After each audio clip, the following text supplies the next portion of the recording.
Bonjour à toutes et tous et bienvenue dans ce nouvel épisode de l'artiste, le numérique et la musique. Au mois de janvier, nous avons lancé le volet payant de la newsletter. Merci aux premiers et premières abonnés d'avoir rejoint la communauté. Ce volet payant permet d'aller plus loin dans les discussions et échanges autour du numérique et permet aussi de vous proposer des lives mensuels et des masterclass 3 fois par an de manière très simple. Vous pouvez vous abonner directement sur notre Substack. Sinon, au programme de ce nouvel épisode, ce sera Jeux de miroir, hallucinations et brume. Avec l'édito d'Émilie, intitulé l'AI Slop ou le grand n'importe quoi. Ensuite, les tips de Clara, c'est moi. Dark Post ou Boost, on parlera pub. Puis viendra le décryptage d'Inès dédié à l'identité visuelle. Et enfin, pour terminer, la chronique de Lila sur l'artiste Flora Rose. Un peu de romantisme et de soleil pour finir cet épisode. Très bonne écoute. Bonjour, c'est Émilie et cet édito s'appelle l'AI Slop ou le grand n'importe quoi. On parle énormément d'IA en ce moment et à raison, il se passe beaucoup de choses et tout va très vite. Mais le but ici n'est pas de vous faire une liste exhaustive. Non, je préfère me concentrer sur un phénomène spécifique qui questionne, voire remet en cause les fondements même des critères sur lesquels se base toute la filière musique pour développer des artistes. Ce phénomène, c'est l'AI Slop, un terme anglais qui fait référence à la bouillie de contenu créé par IA qui embourbe nos flux d'actualité sur les réseaux sociaux et encombre nos oreilles sur les plateformes de streaming. Quelques éléments de contexte par ordre chronologique pour comprendre de quoi je parle et là où je veux en venir. À l'été 2024, Meta a lancé son AI Studio permettant aux utilisateurs et utilisatrices d'Instagram aux US de se créer un avatar ou une version IA d'eux-mêmes pour échanger avec d'autres personnes sur ces plateformes.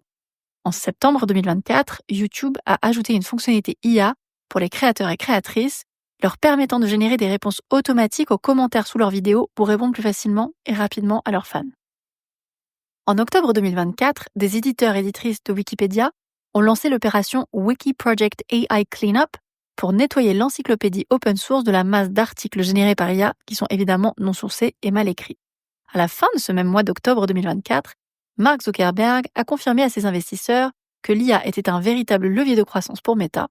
Non seulement plus d'1 million d'entreprises créaient plus de 15 millions de publicités par mois déjà à l'époque sur les plateformes de Meta à l'aide d'IA générative, donc de contenu créé artificiellement, mais la mise en avant dans ces algorithmes de contenu généré par IA a également fait progresser le temps passé sur Facebook de 8% et sur Instagram de 6%. En novembre 2024, on a appris que plus de la moitié, 54%, des posts LinkedIn de plus de 100 mots seraient aujourd'hui écrits par une IA selon le magazine Wired. En décembre 2024, l'AI Slop a commencé à ruiner nos fêtes de fin d'année avec des chansons de Noël générées par IA insérées entre de vrais titres dans de grosses playlists. Là, on pourrait dire que ça va trop loin, et je serais assez d'accord, mais l'AI Slop ne dort jamais et ne s'arrête pas en si bon chemin. Car fin décembre, Mark Zuckerberg, encore lui, a annoncé l'arrivée de profils créés par IA avec l'idée qu'ils coexistent au quotidien avec ceux de personnes humaines. Je cite. Ces profils auront des bios et des photos de profil et seront capables de générer du contenu IA et de le partager sur la plateforme. Fin de citation. L'objectif, pousser l'IA partout, amplifier leur AI Studio, lancé l'été précédent, j'en ai parlé, et surtout rendre les interactions avec les IA plus, je cite, sociales. Même s'il y a eu un tollé à propos d'un profil IA d'une femme noire, queer, si peu crédible qu'il s'est avéré que la majorité de l'équipe l'ayant créé était blanche, je doute que Meta rectifie le tir quand on se rappelle du changement de sa politique de modération annoncée à peine une semaine plus tard. 2025 n'est pas en reste avec le mois de janvier, qui a commencé avec la journaliste Liz Pelly, qui a sorti son livre Mood Machine, The Rise of Spotify and the Cost of the Perfect Playlist, où il s'avère que la prolifération de musique créée par IA est encouragée chez Spotify jusqu'à leur inclusion dans certaines très grosses playlists éditoriales et algorithmiques, et que, je cite la journaliste, pour les dirigeants de Spotify, l'utilisateur moyen de la plateforme ne remarquera pas si les chansons sont produites par de faux artistes. Fin de la citation. Le mois de janvier a été très long et il s'est terminé avec Originality.ai, un détecteur d'IA, qui a publié une étude qui constatait que des résultats générés par IA apparaissaient dans la majorité des recherches Google. Bref, je m'arrête là pour l'instant, mais nous vivons donc déjà dans un monde merveilleux où les frontières se brouillent entre humains et IA, vrai vécu et leur pillage synthétique pour assouvir l'appétit toujours plus vorace des barons capitalistes de la tech américaine parents qui, je le rappelle au passage, se sont tous couchés devant Trump, idem pour leur aspirant suédois dont la société est cotée à Wall Street et qui était lui aussi présent à l'inauguration présidentielle à laquelle il a financièrement contribué. Mais quel est le rapport avec les artistes et l'industrie musicale tout entière ? Eh bien, il est partout et conditionne tout, et je vous explique. Si je devais résumer les choses, le rôle des pros dans la filière musique a toujours été d'identifier des talents, puis d'investir pour les développer à l'aide de leur réseau, expertise et moyens financiers. Avec l'arrivée des réseaux sociaux, les pros se sont de plus en plus basés sur la viralité et la visibilité des artistes sur ces nouveaux espaces, en partant du principe qu'un ou une artiste déjà validée par un public signifiait une prise de risque financière moins forte. C'est pourquoi l'obsession pour les chiffres et les indicateurs quantitatifs est devenue exponentielle ces 20 dernières années. Plus c'est gros, plus ça rassure. Et plus les relations entre artistes et fans se standardisent, plus il est difficile de s'affranchir du carcan des attentes de la filière et moins les pros osent miser sur des artistes qui s'en écartent. Cette course ne peut que finir dans le mur, mais elle s'accélère avec Lay Islop, qui dope un modèle économique construit autour du clickbait, graal des plateformes numériques qui monétisent notre attention sans pour autant investir un sou dans le développement d'artistes ni la production musicale. Lay Islop accélère, renforce et récompense aussi la magnitude de leur monopole. Il n'y a aucune raison d'attendre d'elle qu'elle change de trajectoire alors qu'elle gagne la course, évidemment. Avant l'invasion de cette bouillie numérique, le système n'avait de sens, tordu je vous l'accorde, que parce que les chiffres sacrés représentaient des interactions humaines, c'est-à-dire des échanges ancrés dans des émotions, elles-mêmes incarnées par une intention. Houston, on a donc un problème. Pourquoi demander aux artistes de toujours créer plus de contenu et sortir des titres régulièrement lorsque leurs efforts, humains et donc forcément limités, sont en compétition inéquitable avec un océan artificiel illimité? Outre le fait que tout ceci nous éloigne collectivement de notre humanité, pourquoi, en tant que pro, décider de soutenir et d'accompagner des artistes sur la seule base de critères quantitatifs qui n'ont plus aucun fondement réel? Si les fans sont faux, les contenus artificiels, les réactions fake et les reportings de pubs faussées, à quoi rime tout ceci et comment se repérer dans ce jeu de dupes? Si les artistes ont compris depuis bien longtemps l'importance de mettre en place des stratégies direct-to-fan, c'est la filière tout entière qui doit se remettre en question sur ces critères d'appréciation du potentiel d'un ou d'une artiste. J'ai déjà ironisé sur l'engouement de l'industrie pour le direct-to-fan en novembre 2024 et la manière dont l'industrie passe à côté de l'essentiel car elle s'engouffre dans la brèche pour toutes les mauvaises raisons. J'ai déjà expliqué l'absurdité de la course aux chiffres dans mes éditos Stop la gonflette en octobre 2024 et More of Vanity Metrics en décembre 2024. J'avais même commencé par questionner l'expression même consacrée les vrais artistes dès juillet 2024. Réduire la réussite à une grande compétition n'a aucun sens et n'a que pour résultat de maltraiter les artistes. Si, en tant que pro de l'industrie, acteurs, actrices du développement et de l'accompagnement d'artistes, nous voulons revenir au fondement de notre métier, il est temps de nous concentrer sur du concret, d'abandonner des critères d'appréciation qui desservent les artistes et d'en choisir de nouveaux qui soient tangibles et reflètent la réalité. Méfions-nous du toujours plus. Remettons du qualitatif dans nos critères. Concentrons-nous sur l'humain, ses émotions, ses imperfections, son authenticité. Intéressons-nous aux plateformes qui ont à cœur de promouvoir la création humaine. Qobuz est aussi un magazine musical à part entière, en plus d'être une plateforme de streaming et de téléchargement haute qualité. Apple Music n'a que 1% de faux streams et Deezer vient de développer un détecteur d'IA pour supprimer ses contenus et titres de ses recommandations de playlist. Créons des stratégies vraiment direct-to-fan qui mobilisent les fans en dehors des réseaux sociaux et en direct sur des canaux que maîtrisent les artistes. Et surtout, avançons côte à côte plutôt que face à face. All we need is love, ok?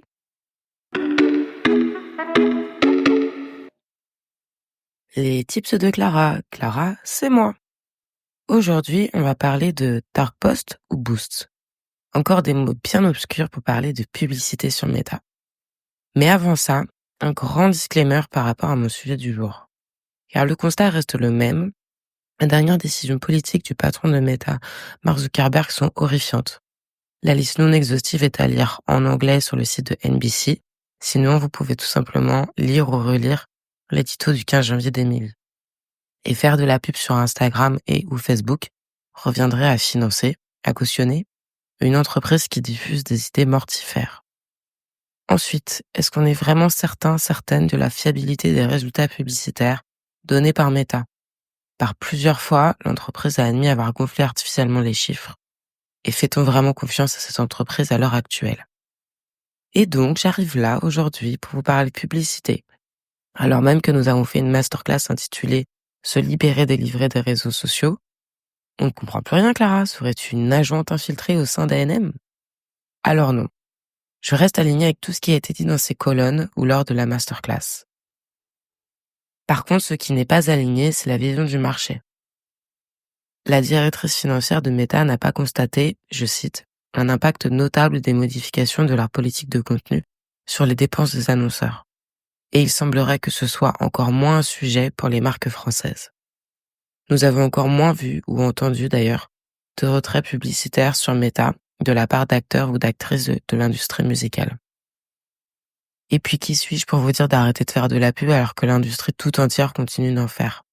Peut-on arrêter de se doper quand le jeu est de toute façon truqué? Vous avez 4 heures. Mais la décision est évidemment libre à chacune. Mais si on veut, peut, doit continuer d'utiliser les réseaux de Meta et leurs outils publicitaires, je voudrais proposer des manières de faire mieux.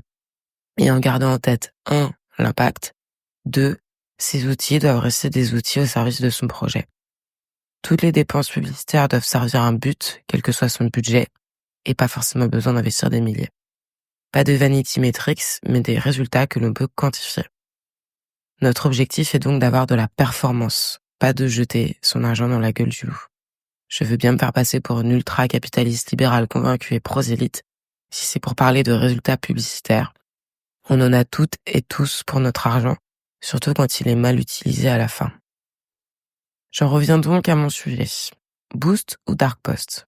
Quelle est la différence entre ces... J'en reviens donc à mon sujet. Boost ou Dark Post? Quelle est la différence entre ces deux manières de faire de la pub et laquelle est la plus performante? Alors d'abord, définition.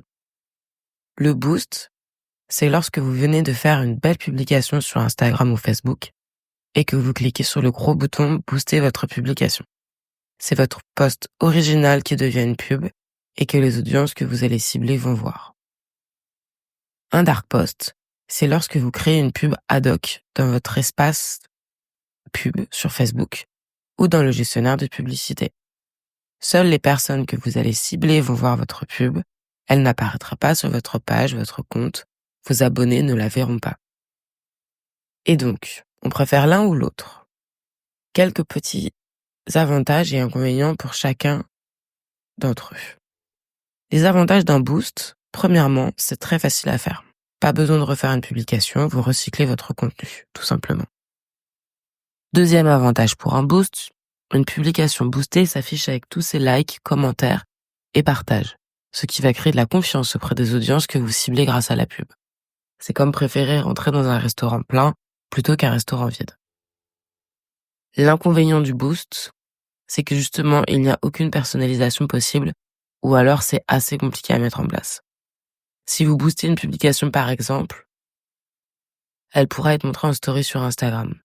Et on est d'accord que le format n'est pas le même, l'affichage pourra être assez déceptif et donc ne générer aucun résultat.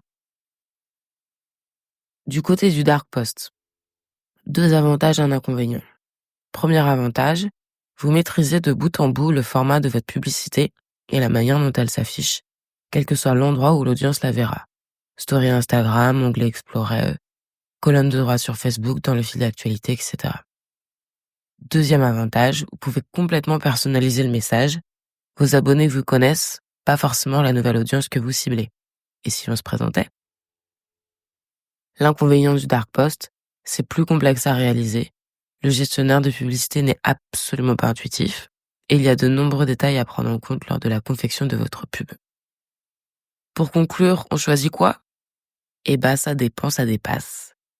Si vous avez fait un post pour annoncer un concert ou une sortie d'EP qui fonctionne hyper bien, vos abonnés ont commenté, liké, partagé, boostez-le.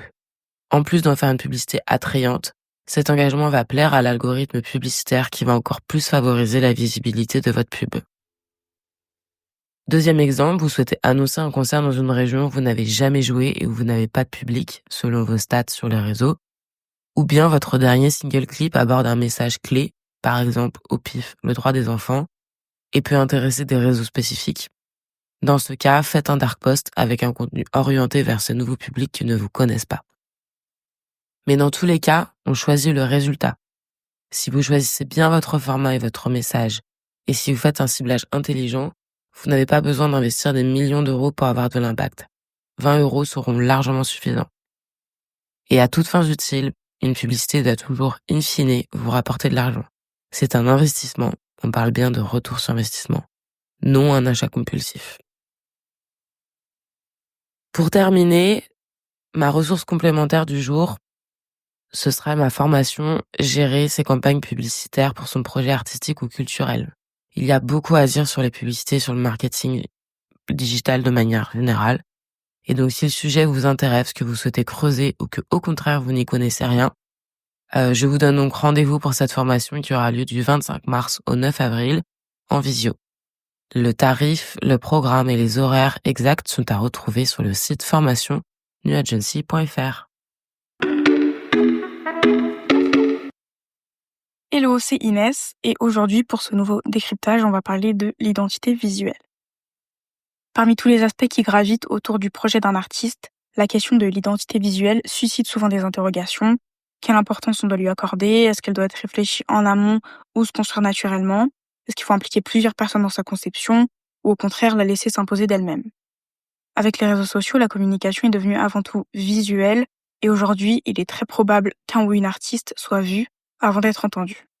C'est notamment pour ça que l'identité visuelle, qui regroupe tout ce qui caractérise un ou une artiste aux yeux du public, est devenue un élément stratégique essentiel pour être visible, identifiable et se démarquer. Sans forcément s'en rendre compte, chaque artiste possède déjà une identité visuelle, parce qu'elle est inhérente à chaque personne, mais la structurer et l'harmoniser avec l'ensemble du projet permet de renforcer son impact. Contrairement à ce qu'on pourrait penser, une identité visuelle, c'est pas forcément quelque chose qu'on établit au début de sa carrière et dans lequel on est obligé de s'enfermer, parce qu'un ou une artiste évolue, son univers et sa vie aussi, donc c'est plutôt normal que son image se transforme au fil du temps. Malgré ça, cette évolution doit être pleinement assumée pour que le public puisse continuer de percevoir les messages de la manière la plus fidèle possible. L'identité visuelle joue également un rôle clé dans l'expérience globale des fans, c'est pour ça qu'il est préférable de l'intégrer dans tous les aspects du projet, que ce soit sur les réseaux sociaux, dans le merch, le stylisme, le live, les dossiers de presse, les clips ou les covers. Le choix d'une cover, par exemple, peut paraître anodin, mais mine de rien, il en dit long sur ce que les fans vont attendre et l'univers dans lequel il et elle s'apprêtent à entrer en écoutant un projet. Une pochette très colorée et pétillante, par exemple pour un album mélancolique, peut induire en erreur et créer une sorte de déception qui brouillerait potentiellement le message initialement prévu. Une identité visuelle forte permet aussi de donner une unité et une profondeur à un projet musical. On peut citer plusieurs artistes qui ont su l'adopter de manière plus ou moins développée. Daft Punk avec un anonymat assumé avec leur casque iconique, Lady Gaga avec son approche avant-gardiste et théâtrale, ou encore SCH avec ses incontournables cheveux plaqués. Même si ces artistes sont tous très différents, ils ont en commun le fait d'être immédiatement reconnaissables, parce que même sans écouter leur musique, on associe spontanément leur nom à une image ou un univers, une esthétique en tout cas bien définie. Une identité visuelle réussie ne signifie pas forcément une transformation radicale ou une construction purement marketing, parce que parfois un simple élément distinctif suffit à marquer les esprits, que ce soit une couleur dominante, un accessoire récurrent ou une typographie reconnaissable. Définir entre guillemets et structurer son identité visuelle peut passer par plusieurs étapes. Brainstorming, quels mots-clés définissent ton projet, quel message veut transmettre, par des moodboards, réunir des inspirations visuelles pour identifier une direction graphique cohérente, par des collaborations, des échanges avec des graphistes, des photographes, des stylistes ou simplement avec des proches qui peuvent potentiellement comprendre votre vision. Et enfin des ajustements, parce qu'il faut laisser son image évoluer naturellement tout en restant fidèle à son univers musical, s'écouter avant tout, savoir ce dont on a envie et l'image que l'on souhaite refléter. Pour conclure, l'identité visuelle, c'est un levier puissant dans la carrière d'un artiste. Elle permet de capter l'attention, de se démarquer et d'offrir une expérience immersive aux fans. Qu'elle soit très marquée ou plus discrète, elle participe à l'empreinte laissée dans l'esprit du public et elle ne doit pas pour autant devenir une contrainte ou un outil artificiel, mais plutôt simplement le reflet naturel d'un univers artistique.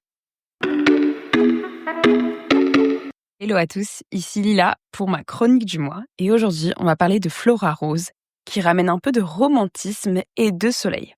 Flora Rose a sorti 2 EP depuis l'année dernière, mais je vais me concentrer sur le premier, même si le deuxième est tout aussi incroyable. Je me suis pris une claque en écoutant ce premier EP.